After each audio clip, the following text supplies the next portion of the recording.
Hi and welcome back to this sword study series at the Academy of Historical Fencing. I'm Nick Thomas, and today we're going to be looking at a 1796 heavy cavalry officer's undress sword. Now that sounds like a mouthful, but what actually this is the fighting sword of a heavy cavalry officer in the Napoleonic period. They're quite an unusual and rare sword, but in terms of how they are as a fighting weapon is usually not so different to the troopers' examples. But I'm going to give you a bit of an overview to that and what this sword is like. Now, like the previous ones I've done recently, this is a friend's sword that has to be shipped onto him within a day or two, and so I'm going to have to hurry through it a little bit more than normal.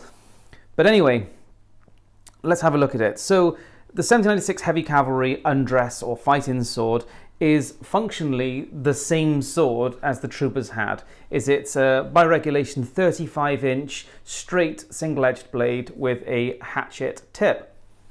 Where it changes is it has this kind of guard that's sometimes called a ladder guard, and there's other things that come in, the other terms that are used for them, but they aren't so important for this video's sake. You'll also notice that it's asymmetric, unlike the trooper sword. The trooper sword is a symmetrical hilt design. The heavy cavalry sword is slightly broader on the outside than the inside, which isn't always obvious in photos. In photos, it looks like it is a symmetric hilt. But that is quite typical. As I said in previous videos, it's very normal to have less protection on the inside guard than the outside guard. Even many basket hilts, even though they have as much protection in a full basket hilt, you'll often notice that they are smaller with less room on the inside than the outside. Not always, but often. And that's not so surprising because the thumb takes up a lot less room than the back of the hand. Okay, this sword unfortunately has been chromed, which is a horrid thing that many collectors did in particularly in the mid to late 20th century and a little bit before. So the sword has been chromed, but that only affects the visuals. Functionally, it is completely intact and it's really good to look at as a nice solid original example of the form. Another thing that's not so obvious when you see them in isolation is it's not so obvious just how large this guard is. So the heavy cavalry trooper sword actually is not a particularly large guard.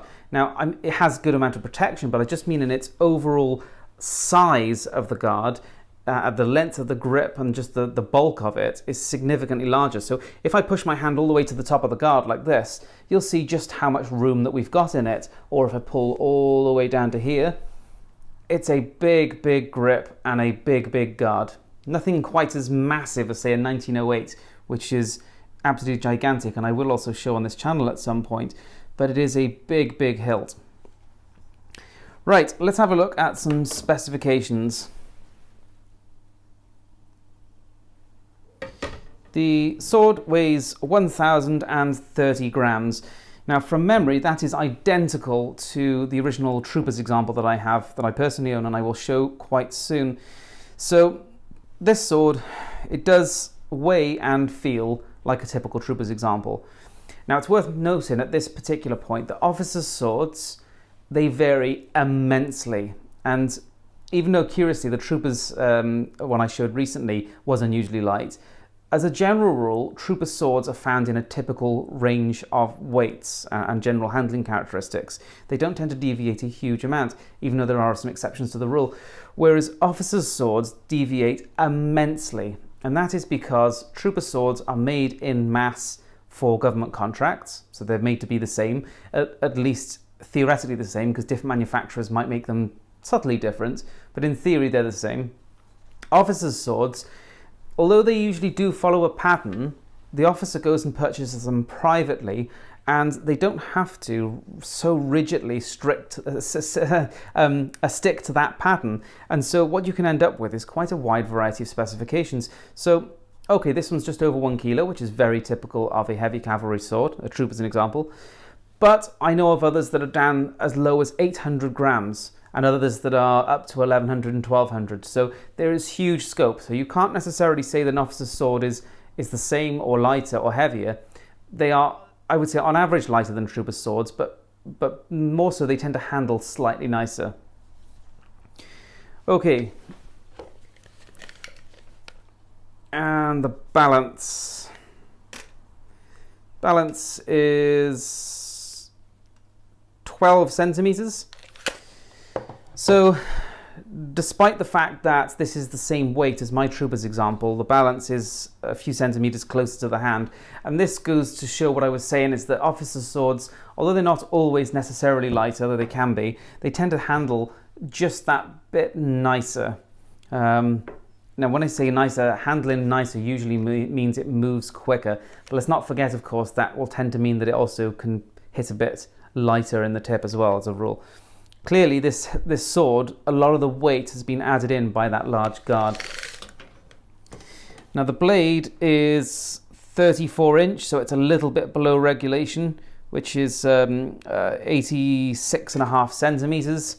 So it's just a tad below regulation. That's actually really, really common, is that I found loads of light cavalry and heavy cavalry swords that are not modified in their tips and were manufactured just a little bit short, which is curious. Let's have a look at the distal taper. It looks thick. Yeah, 9.5 centimeters at the shoulder. It is indeed thick. At the halfway point, it's down to 3.8 millimeters, roughly 10 to 15 centimeters from the tip. It's down to 1.5, and in the tip, it drops to 1.2. So, what do we have here? Well, we have a sword that is not so drastically different to the trooper's sword that is very, very famous, of course, for use by the heavy cavalry and by, Richard Sharp. It's really not so different to that sword.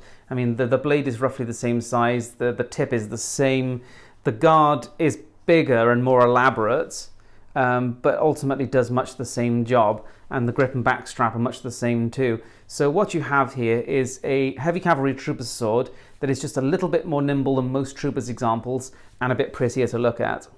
And that's it. So, I hope you enjoyed the video. I will be showing other heavy cavalry swords, including another trooper's example and a lifeguard sword soon, or household cavalry.